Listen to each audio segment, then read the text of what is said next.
भक्तजनों, आज आप सुने बैरथुनी एकादशी व्रत कथा। एकादशी माता की जय हो, विष्णु भगवान की जय हो, माता लक्ष्मी की जय हो। धर्मराज युधिष्ठिर बोले, हे भगवान, वैशाख मास के कृष्ण पक्ष की एकादशी का क्या नाम है, उसकी विधि क्या है और उसके करने से क्या फल प्राप्ति होती है? आप विस्तार पूर्वक मुझसे कहिए, मैं आपको नमस्कार करता हूँ। श्री कृष्णा जी कहने लगे, हे राजेश्वर, इस एकादशी का नाम बैरथुनी है। यह सौभाग्य देने वाली, सब पापों को नष्ट करने वाली और अंत में मोक्ष देने वाली है। इस व्रत को यदि कोई अभागिन स्त्री करे तो उसको सौभाग्य मिलता है। इसी बैरथुनी एकादशी के प्रभाव से राजा मनधाता सरग को गाया था। बैरथुनी एकादशी का फल 10,000 बरस तक तप करने के बराबर होता है। कुरुक्षेत्र में सूर्य ग्रहण के समय एक मन सौरन दान करने से जो फल मिलता है, वही फल बैरथुनी एकादशी का व्रत करने से मिलता है। बैरथुनी एकादशी का व्रत को करने से मनुष्य इस लोक में सुख भोग कर परलोक में स्वर्ग को प्राप्ति कर लेते हैं। शास्त्रों में कहा गया है कि हाथी का दान घोड़े के दान से श्रेष्ठ है। हाथी का दान से भूमि दान, भूमि के दान से तिलों का दान, तिलों दान से सौरन का दान और सौरन के दान से अन्न का दान श्रेष्ठ है। अन्न दान के बराबर कोई दान नहीं है। अन्न दान से देवता, पितर और मनुष्य तीनों तृप्त हो जाते हैं। बैरथुनी एकादशी के व्रत से अन्न दान और कन्या दान दोनों के बराबर फल मिलता है। जो मनुष्य लोभ के वश होकर कन्या का धन लेते हैं, वो परलोक का काल तक नरक में वास करते हैं। यह उनका अगले जन्म में बिलाव का जन्म लेना पड़ता है। जो मनुष्य प्रेम में और धन सहित कन्या का दान करते हैं, उनके पुण्य को चित्रगुप्त भी लिखने में असमर्थ है। जो मनुष्य इस बैरथुनी एकादशी का व्रत करते हैं, उनको कन्या दान का फल मिलता है। बैरथुनी एकादशी का व्रत करने वाले को दशमी के दिन निम्नलिखित वस्तुओं को त्याग देना चाहिए। पहला, कांसे का बर्तन में भोजन करना नहीं चाहिए। दूसरा, मांस, मसूर की दाल। चौथा, चने का साग। पांचवा, कद्दू का साग। छठा, मधु शहद। सातवा, दूसरे का अन्न। आठवां, दोबारा भोजन करना नहीं चाहिए। नौवां, स्त्री पर संग नहीं करना चाहिए। व्रत करने वाले दिन जुआ नहीं खेलना चाहिए और यश भी नहीं करना चाहिए। उस दिन पान खाना, दतुअन करना, दूसरे की निंदा करना और चुगली करना, यह पापी मनुष्यों के साथ बातचीत सब त्याग देना चाहिए। उस दिन क्रोध, मीठा भाषा का त्याग करना चाहिए। इस व्रत में नमक, तेल अथवा अन्य वज्रित है। हे राजन, जो मनुष्य विधिवत इस एकादशी को करते हैं उनको स्वर्ग लोक की प्राप्ति होती है। अत मनुष्यों को पापों से डरना चाहिए। इस व्रत के महात्म्य को पढ़ने से 1000 गौदान का फल मिलता है। इसका फल गंगा स्नान के फल से भी अधिक है। 11 माता की जय हो, 11 माता की जय हो, विष्णु भगवान की जय हो, विष्णु भगवान की जय हो। तो भक्तों जनों, आज आप सुने 11 माता का नई कहानी। एक राज्य में एक राजा राज करता था। उस राजा का 2 रानी थी। बड़ी रानी का एक राजकुमारी थी, छोटी रानी का कोई संतान नहीं था। राजकुमारी 11 माता का बहुत बड़ा भक्त थी।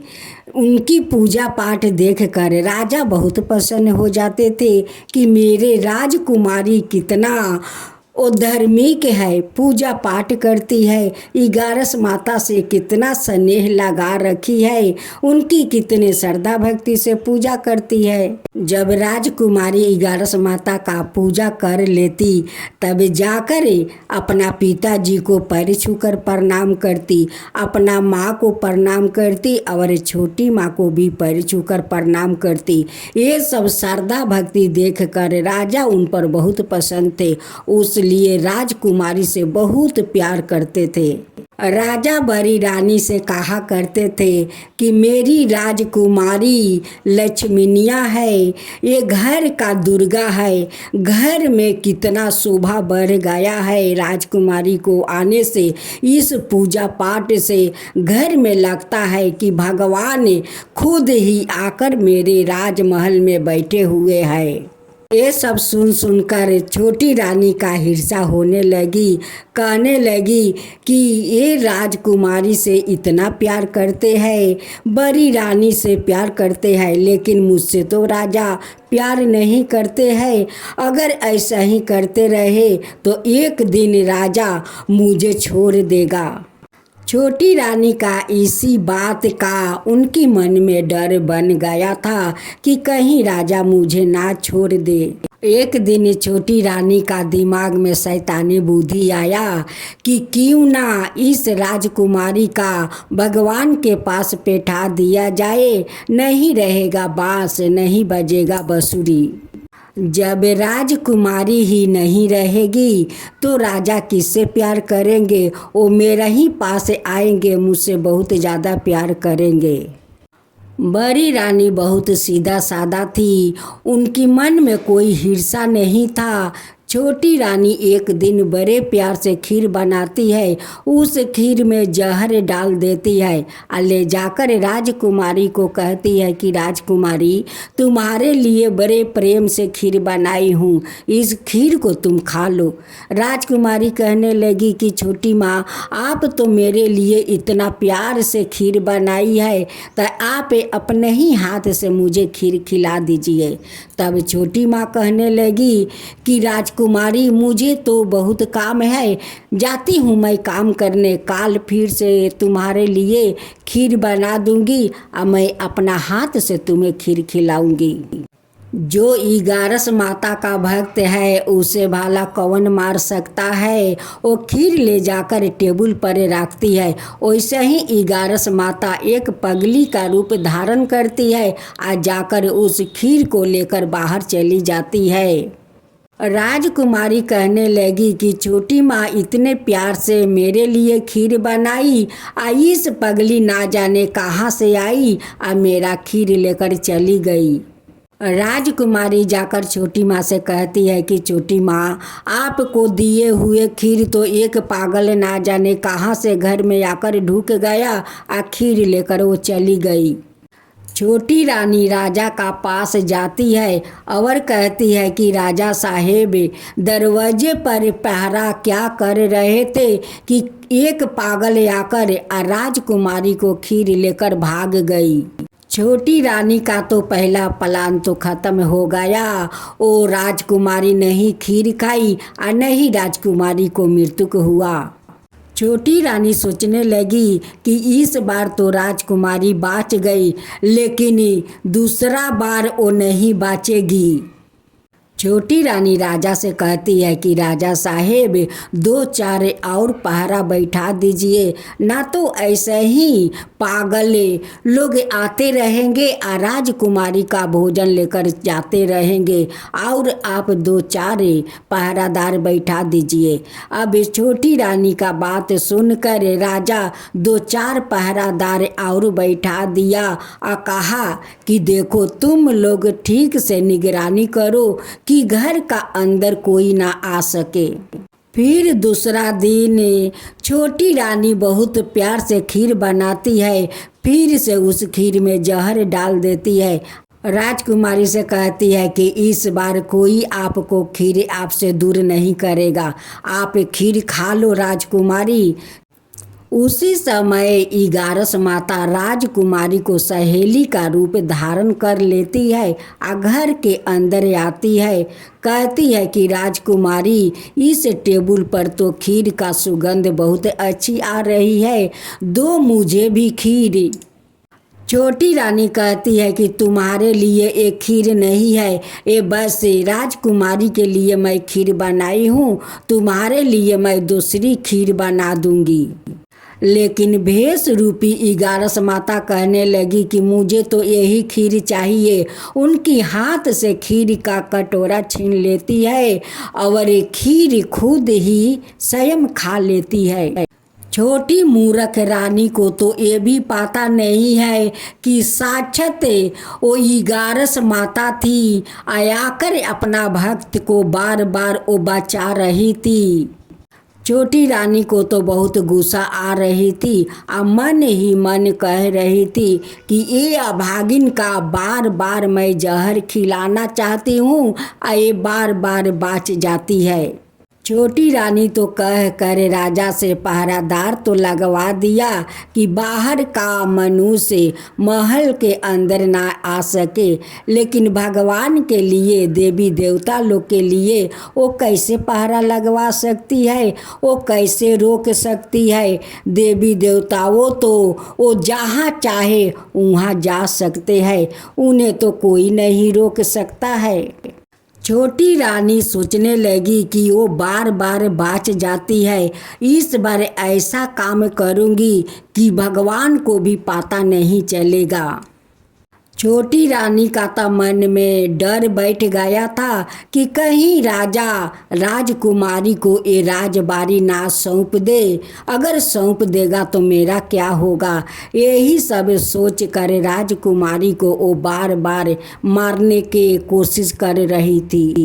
इस बार तो छोटी रानी बहुत खतरनाक चाल चली।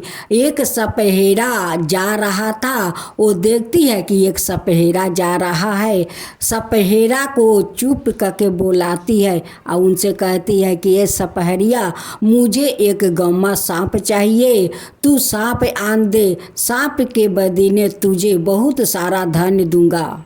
उसे कहती है कि देखो सपहरिया, एक पेटी में अच्छा से उसे पैक कर देना और उस पर लाल कागज चमकीले लगा देना कि किसी को पता नहीं चले कि उसका अंदर काल है।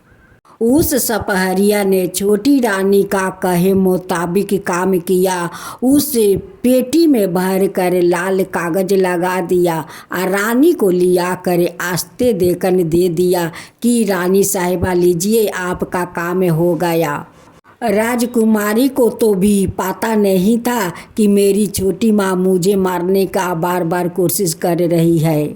जिस देवी का राजकुमारी श्रद्धा भक्ति से पूजा करती है, भला उस देवी राजकुमारी को मृत्यु के मुख में कैसे जाने देती। शाम को पहर छोटी रानी उस पेटी को लेकर राजकुमारी का कमरे में जाती है। राजकुमारी से कहती है कि राजकुमारी, तुम्हारे लिए एक मैं उपहार लाई हूँ। बहुत दिन से सोच रही हूँ कि तुम्हें एक तोहफा दूंगी, सो तोहफा आज मैं तुम्हें देती हूँ। ये तोहफा को तुम पहले देखना, जब सुबह होगा तब अपना पिता और माँ को एक तोहफे के बारे में बताना। इस तोहफे के बारे में आज राजकुमारी किसी को मत बताना, नहीं अपना पिताजी को और नहीं अपनी माँ को। नहीं तो आज बता दोगी तो इसका मज़ा नहीं आएगा। मेरी तोहफा तो खराब हो जाएगा तो मज़ा कहाँ से आएगा। काल उठ कर पिताजी को माँ को बताओगी तो कितना वो लोग खुश हो जाएगा। रानी तो यही सोच रही थी कि वो तो आज मर जाएगी तो काल किसे वो बताएगी। राजकुमारी का तो मन में कोई छल कपट नहीं था। अपनी छोटी माँ को बात मान लेती है और रात को वो पेटी खोलती है। उस पेटी में देखती है तो 9 लाखा हार है। राजकुमारी बहुत खुश हो गई कि मेरी छोटी माँ कितनी अच्छी है, मेरे लिए 9 लाखा हार लाई है। वो तो सब 11 माता का कृपा था, उनकी चमत्कार था कि वो जहरीला सांप को 9 लाखा हार बना दिया। अब तो इधर छोटी रानी बहुत खुश है। राजा से हंस हंस कर बात करती है, बड़ी रानी से हंस हंस कर बात करती है। इतना खुश है, इतना खुश, वो मन ही मन कहने लगी। छोटी रानी बहुत खुश है, मन ही मन कहती है कि काल तो राजकुमारी का मृत्यु पर मैं थोड़ा शोक मना लूँगी। काल तो महल में मातम छा जाएगा, रोना धोना पड़ जाएगा। राजा साहब तो अपने ही हाथ से राजकुमारी को ले जाकर दफनाएंगे, तब मेरे मन को शांति मिल जाएगा।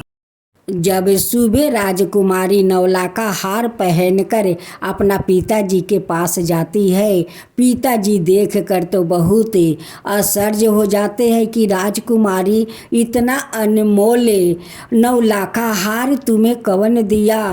राजकुमारी कहती है कि पिताजी ये तो मेरी छोटी माँ 9 लाखा हार दी है और बोली थी इस हार के बारे में आज पिताजी को और अपनी माँ को मत बताना, नहीं तो मज़ा खराब हो जाएगा। जब सवेरे उठना तब जाकर अपना पिताजी को और माँ को ये 9 लाखा हार को दिखाना। इस बात को सुनकर राजा साहेब छोटी रानी पर बहुत खुश हो जाते हैं। कहने लगे कि छोटी रानी कितनी दयालु है, मन उनकी कितना सफैया है कि राजकुमारी के लिए 9 लाखा हार दिया। मैं आज तक तो अपना राजकुमारी का इतना भारी तोहफा कभी नहीं दिया। जब राजा साहेब छोटी रानी का कमरे में जाते हैं तो कहते हैं कि आज छोटी रानी तुम बहुत अच्छी काम किया है। आज मेरे राजकुमारी को 9 लाखा हार देकर मेरे मन को खुश कर दिया है।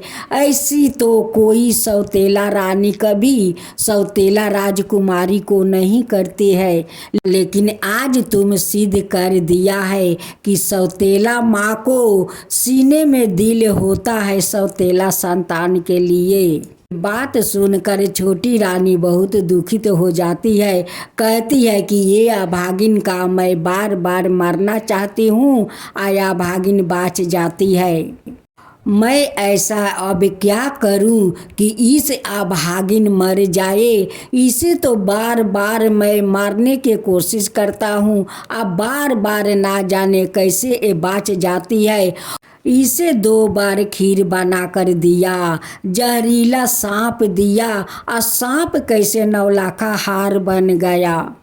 ये अभागिन कहीं राक्षसीन तो नहीं है कि बार बार मैं मारने को कोशिश करती हूँ और ये बार बार बाच जाती है। कहीं जादू टोना तो नहीं जानती है। लेकिन मूर्ख रानी ये भी नहीं जानती है कि जिस देवी को वो श्रद्धा भक्ति से पूजा करती है वही देवी तो उन्हें बार बार बचाती है। राजकुमारी अपना पिता और अपनी माँ और छोटी माँ से कहती है। राजकुमारी कहती है कि माँ काल तो बरथुनी एकादशी व्रत है, हम सब पूजा में बैठेंगे और 11 माता का कथा सुनेंगे। छोटी रानी जानती थी कि राजकुमारी जो 11 माता को भोग लगाती है, पूजा समाप्त होने के बाद उनकी भोग से वो अपना उपवास तोड़ती है। उस दिन फिर भी छोटी रानी अपना कोशिश नहीं छोड़ी। उस प्रसाद में आस्ते देकर जाकर विष डालती है। वैसे ही 11 माता तो बहुत गुस्से में आ जाती है, कहती है कि ये मूर्ख रानी तो पास नहीं आएगी, इन्हें तो सिखा देना ही होगा। 11 माता छोटी रानी का पेट में इतना जोर दर्द दिया, इतना जोर कि वही पर छटपटाने लगी। अब तो राजा कहने लगे कि अचानक छोटी रानी को क्या हो गया कि वो छटपटाने लगी। वो 11 माता का कथा सुनते सुनते अचानक क्या हो गया। राजकुमारी को तो अपनी छोटी माँ के बारे में कुछ पता नहीं था। राजकुमारी 11 माता से हाथ जोड़कर अपना छोटी माँ के लिए प्रार्थना करने लगी कि हे 11 माता, मेरे पूजा में क्या भूल हो गया है कि आप मेरे छोटी माँ को इतना दुख दिया है। माँ, क्या भूल हो गया है? अगर भूल हो गया है तो मैं आपसे क्षमा चाहती हूँ, मुझे क्षमा कर दीजिए, अब मेरे छोटी माँ को ठीक कर दीजिए। राजकुमारी का प्रार्थना सुनकर 11 माता स्वयं प्रकट हो जाती है और छोटी रानी का हरकत के बारे में सब बात बताती है। 11 माता राजा से कहती है कि राजन, आप जानते हैं अपना छोटी रानी के बारे में आप कुछ नहीं जानते हैं। 2 बार खीर में जहर मिलाकर दी थी, मैं दोनों बार आकर राजकुमारी को बचाई थी। तीसरा बार वो पेटी में कोई नवलाखा हार नहीं दी थी, उसमें तो जहरीले सांप दी थी कि वो पेटी खोलेगी और उस सांप राजकुमारी को काट लेगा और राजकुमारी मर जाएगी। उस लिए ये बहुत दिन से वो गलत काम कर रही है और मैं बार बार राजकुमारी को बचा रही हूँ। आज देखिए उस प्रसाद में वो जहर डाली है। जब राजकुमारी 11 माता का कथा सुना रही थी, उसी समय चुपके से उस प्रसाद में जहर डाल दी। वो जानती है कि राजकुमारी का जब पूजा समाप्त हो जाएगा तो वो मेरे ही भोग से उपास अपना तोड़ेगी, उसलिए उसी भोग में वो जहर मिला दी है। राजा कहने लगे कि माता, आप मेरे पुत्री को बार बार आकर बचाती है और मेरे पत्नी मेरे पुत्री को मारना चाहती है। राजा रानी 11 माता से क्षमा मांगती है और राजकुमारी कहती है कि माता, अब मेरी छोटी माँ ऐसी काम कभी नहीं करेगी, उन्हें क्षमा कर दीजिए माता, उन्हें क्षमा कर दीजिए। मैं जानती हूँ कि अब मेरी छोटी माँ कभी ऐसा काम नहीं करेगी और वो आपका श्रद्धापूर्वक वो व्रत करेगी। हे माता, उन्हें माफ़ कर दीजिए। छोटी रानी कहती है कि माता, मैं तो पापिन हूँ, मैं अधर्मी हूँ कि आपका भक्त के बार बार मैं मारना चाहती थी और आप बार बार अपना भक्त को बचा लेती थी। मुझे माफ़ कर दीजिए, मैं आपका श्रद्धा भक्ति से व्रत करूंगी। अब एकादशी व्रत आने लगे। छोटी रानी श्रद्धा भक्ति से एकादशी माता को व्रत करने लगी। एकादशी माता उन पर प्रसन्न हो गई, उन्हें भी गर्भवती बना दी। कुछ दिन का बाद छोटी रानी खूब सुंदर एक पुत्रा को जन्म देती है। अब तो राजमहल में और ज़्यादा खुशियाँ बढ़ गया। राजकुमारी के साथ साथ छोटी रानी भी एकादशी माता का पूजा करने लगी, 11 माता का कथा सुनाने लगी। 11 माता, जैसे आप उस राजकुमारी को रक्षा किया वैसे ही सब भक्त को रक्षा कीजिए, सब को ऊपर कृपा कीजिए। 11 माता की जय हो, 11 माता की जय हो। एक तुलसी माता की खूब सुंदर कथा सुने। गाथा बहुत पुरानी है। किसी गांव में एक पति पत्नी रहा करते थे, लेकिन दोनों बहुत गरीब थे। पति का नाम रंगू था, पत्नी के नाम सुगना। दोनों पति पत्नी मिलकर अपना खेत में सब्जी का बीज तो गाड़ देते, गाछ भी निकल जाता, लेकिन उस गाछ में ना कद्दू पकड़ता, ना लौकी पकड़ता, ना भिंडी पकड़ता, ना बैगन पकड़ता, कुछ नहीं पकड़ते। और उसी आसपास के खेत में बहुत सारा लौकी, कद्दू, भिंडी, बैगन से खेत लद जाता, लेकिन रंगू का खेत में कुछ नहीं पकड़ता। रंगू बहुत दुखित हो जाता। रंगू बहुत गरीब था और सुगना माँ तुलसी का बहुत बड़ा भक्त थी। वो माँ तुलसी का श्रद्धा भक्ति से वो पूजा पाठ किया करती। रंगू अपना खेत का हालत देख कर आता तो वो अपना पत्नी से कहता कि सुगना, सभिन का खेत में इतना लौकी से लेकर भिंडी, बैगन सारे खेत लद जाता है, लेकिन हम लोग इतना मेहनत करते हैं, फिर भी हम लोग का उस पेड़ में एक भी फल नहीं पकड़ता है। सुगना अपना पति से कहती है कि सुनते हो जी, लगता है ऐसा कि हमारी माँ तुलसी बहुत दुखित है, उसलिए शायद हम लोग का खेत में एक भी सब्जी नहीं पकड़ता है। उसी बगल का खेत में इतना सारा साग सब्जी पकड़ लेता है, लेकिन हम लोग का खेत में नहीं पकड़ता है। लगता है माँ तुलसी बहुत दुखी है। रंगू का खेत में एक माँ तुलसी का पौधा था। उस पौधा के ऊपर कद्दू और लौकी का पेड़ से ढक गया था। माँ तुलसी वहीं पर दब गई थी। वो सांस नहीं ले पा रही थी, नहीं उनकी हवा बतास लग रहा था। वो तो सांस लेने में बहुत दिक्कत हो रही थी। कहने लगी कि मैं तो इस कद्दू और लौकी का पेड़ से दब गया हूँ, मुझे तो रंगू तो नहीं देखता है और नहीं सुगना देखती है कि मैं कितना दुख सह रही हूँ। एक दिन की बात है, रंगू और रंगू का पत्नी दोनों खेत में जाते हैं और उस खेत के बगल में माँ तुलसी एक लड़की के रूप में बैठकर अपना माथे पर हाथ रखते हुए रो रही थी। जब सुगना को नजर पड़ा तो उस लड़की के पास जाती है, कहती है कि आप कौन हो बहन। वो कहती है कि मैं तो तुलसी हूँ, क्या करूँ, मेरे ऊपर इतना भार जो है मैं तो सह नहीं सकती हूँ, उसलिए मैं रो रही हूँ। सुगना कहती है कि देखो बहन, ये तो भार सभी ने बेटी और बहू को माथे पर तो होता ही है। बेटी है जो अपना माता पिता को अपना माथे पर भार लेती है, बहू जाती है ससुराल तो उनकी माथे पर भार आ जाते हैं। ये भार तो दुनिया संसार में सभी को सहना पड़ता है। लेकिन सुगना को तो पता नहीं था कि किस भार के बारे में वो लड़की कह रही है। वही तो साक्षात माँ तुलसी थी।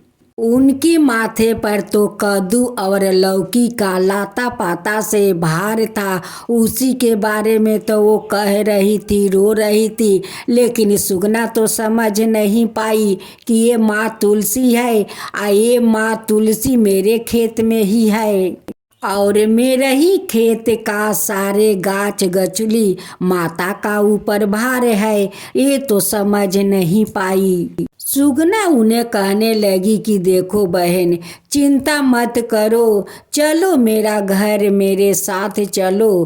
कहने लगी कि मैं कैसे जाऊं, मेरे माथे से तो भार हटेगा तभी तो किसी को घर में जाऊंगी। सुगना तो नहीं तुलसी को पहचान पाई और नहीं उनकी बात को समझ पाई। सुगना कहते कहते थक गई, लेकिन माँ तुलसी उनके घर नहीं आई। सुगना चली आई अपना घर। माँ तुलसी कहने लगी कि ये दोनों तो खेत में तो आया, लेकिन गाछ हटाने को नहीं कोशिश किया और नहीं मुझे देखने को कोशिश किया। और दोनों पति पत्नी घर चले गए। अब मैं तो जाऊं तो कैसे जाऊं, मैं तो इस पेड़ के नीचे दबी हुई हूँ। एक दिन माँ तुलसी बूढ़ी का रूप धारण करती है और सुगना के घर जाती है। उस दिन सुगना बहुत उदास बैठी हुई थी, क्योंकि नहीं उनकी कोई संतान था और नहीं खेत में कोई तरकारी पकड़ता था। भेष रूपी माँ तुलसी उस सुगना को कहती है कि बेटी, तू क्यों उदास बैठी हुई है, क्या हुआ? सुगना अपनी सारे तकलीफ बताने लगती है। कहती है कि मैं क्या करूं माता, 5 बरस तो शादी का हो चुका है, आज तक मेरा कोई संतान नहीं हुआ है और नहीं मेरा खेत में कोई आबादी होता है। बीज तो डालती हूँ, लेकिन उस गाछ में कोई तरकारी नहीं पकड़ता है, इसलिए मैं बहुत दुखित हूँ। उसी आसपास में सबिन का खेत में कद्दू, लौकी, भिंडी से खेत भर जाता है, लेकिन मेरे खेत में गाछ होकर रह जाता है, लेकिन उस गाछ में नहीं लौकी पकड़ता है, नहीं कद्दू पकड़ता है, नहीं भिंडी पकड़ता है, कुछ भी तो नहीं होता है माता, मैं क्या करूं? इसलिए तो मैं इतना दुखी हूँ। भेष रूपी माँ तुलसी कहती है कि बेटी, तू उदास मत हो, तू तो लगती है कि तुलसी भक्त है। सुगना कहती है कि माँ आप ठीक कह रही हो, मैं तो तुलसी माता को श्रद्धा भक्ति से पूजा करती हूँ, लेकिन माँ तुलसी हम लोग का कब तक परीक्षा लेगी, पता नहीं है माँ। भेष रूपी तुलसी कहती है कि बेटी, तू चिंता मत कर, माँ को घर में लाने को चेष्टा कर, कोशिश कर, कह कर वहाँ से चली जाती है। इसका बाद और कोई बात नहीं कहती है। इस बात को सुनकर सुगना का मन में तो कुछ चिंता ढुक गया कि बूढ़ी माँ मुझे ऐसी बात क्यों कही कि तू माँ को लाने को चेष्टा कर, कोशिश कर, और इसका बाद तो कोई बात नहीं कही और वो चली गई मेरी घर से। उस दिन सुगना बहुत उदास रह गई, नहीं हंसती है, नहीं बोलती है। जब उनकी पति शाम को आए तो देख कर कहने लगे कि सुगना, आज तुम इतना उदास क्यों हो, क्या हुआ? तब सुगना उस बूढ़ी माता के बारे में कहने लगी कि एक बूढ़ी माता आई थी, वो कहती है कि तू माँ को लाने को चेष्टा कर, कोशिश कर। बताइए इस बात को मैं क्या समझूं? इसी बात को लेकर मैं सोच रही हूँ। इस बात को नहीं उनकी पत्नी समझ पाई और नहीं उनकी पति कोई समझ नहीं पाया। माँ तुलसी का तो ये इशारा था कि मैं तेरे खेत में लौकी और कद्दू से दबी हुई हूँ, तू जाकर खेत में देखे और कोशिश कर मुझे लाने को। यही तो वो समझा कर चली गई।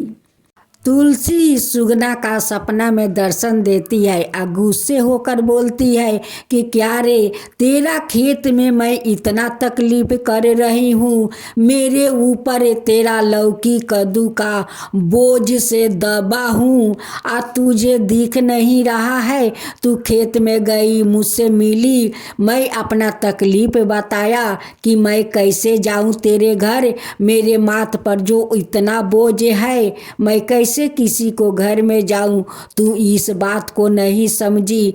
सुगना सपने में चौंक कर उठती है, हाथ जोड़कर कहती है कि माता आप कौन हो? तुलसी कहती है कि मैं तो तुलसी हूँ, मैं तेरे खेत में तेरे लौकी और कद्दू के गाछ से दब गया हूँ, नहीं मुझे हवा बतास लगता है, नहीं मैं सांस ले पा रही हूँ। जब तक तू मुझे उस खेत में से नहीं लाएगी, तेरे खेत में कुछ नहीं होगा और नहीं तेरा संतान होगा। माँ तो बहुत गुस्सा हो गई थी। उस गुस्से में वो बोल रही थी, जिस समय वो सपना देख रही थी उस समय तो सुबह हो गया था। जब सुगना का आँख खुला, वो दौड़ी दौड़ी अपना पति को लेकर खेत में जाती है और कहती है कि मेरी माँ इस खेत में दबी है, वो बहुत तकलीफ में है, उनकी माथ पर बहुत भार बोझ है, वो बोझ सहन नहीं कर पा रही है। चलो हम लोग उस माँ को खोजते हैं, खोज कर माँ को ले आते हैं। वो माँ बोली थी सपने में कि तू लाने को घर में माँ को कोशिश करे। अब चलिए हम लोग माँ को खोज कर लाते हैं घर में। अब तो गंगू और सुगना दोनों खेत में जाकर सारे गाछ उठा उठा कर देखते हैं।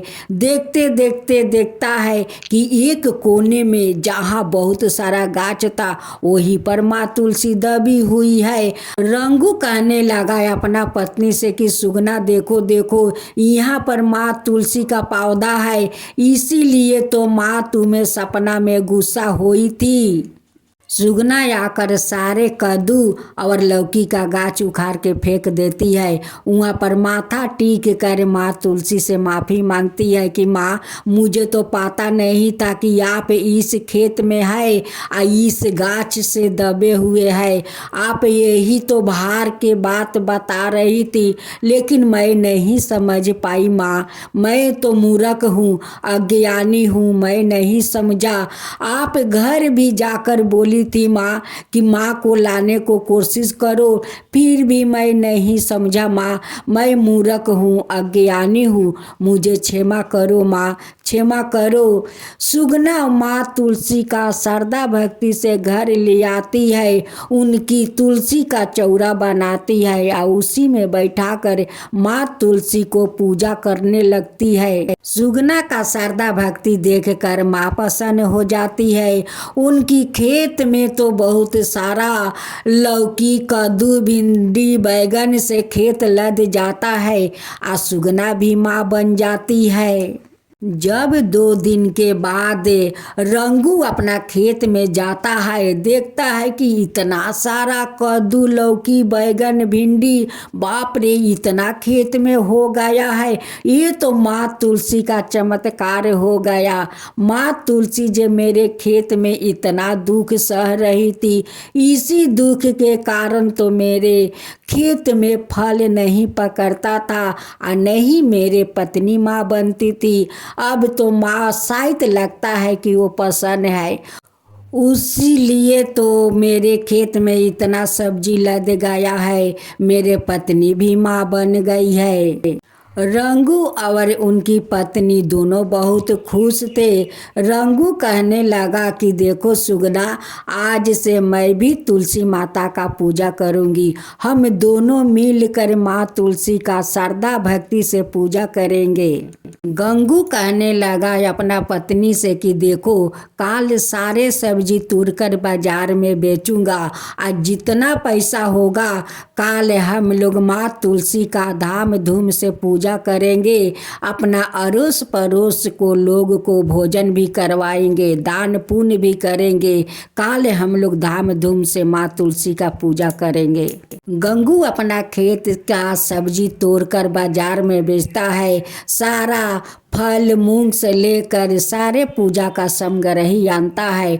माँ तुलसी का धाम धूम से पूजा करता है, अड़ोस पड़ोस के लोग को भोजन करवाता है, ब्राह्मण विष्णु को दान देता है कि आज माँ तुलसी हमारा घर में इतना सारा जो खुशियाँ दी है, ये खुशियाँ तो मैं बिटोर नहीं पा रहा हूँ।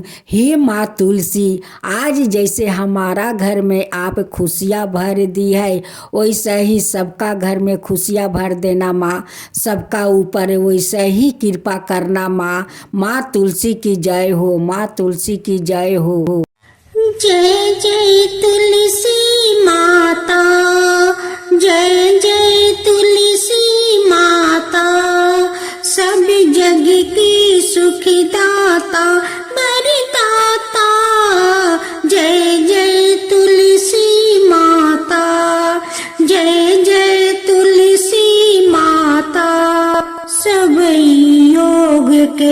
ऊपर सभी रोग के ऊपर रुझ से रक्षा करके भाव तराता जय तुलसी माता।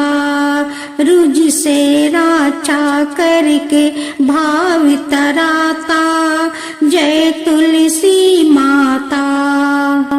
बाहु पुत्री है सायामा सुरबली है गारामा। विष्णु प्रिया जो तुम के सेवे सोनर तर जाता जय जय जय तुलसी माता। जय जय जय तुलसी माता। हरि कैसी सभी राजते त्रिभुवन से हो बनती थी पति थी जनों की तारानी तुम्हें हो भी खाता जय जय तुलसी माता। जय जय तुलसी माता। लेकर जन्म बिजन में आई दिव्या भवन में मानव लोगी तुम ही से सुख सनपति पाता। मानव लोगी तुम ही से सुख सनपति पाता। जय जय तुलसी माता। जय जय तुलसी माता।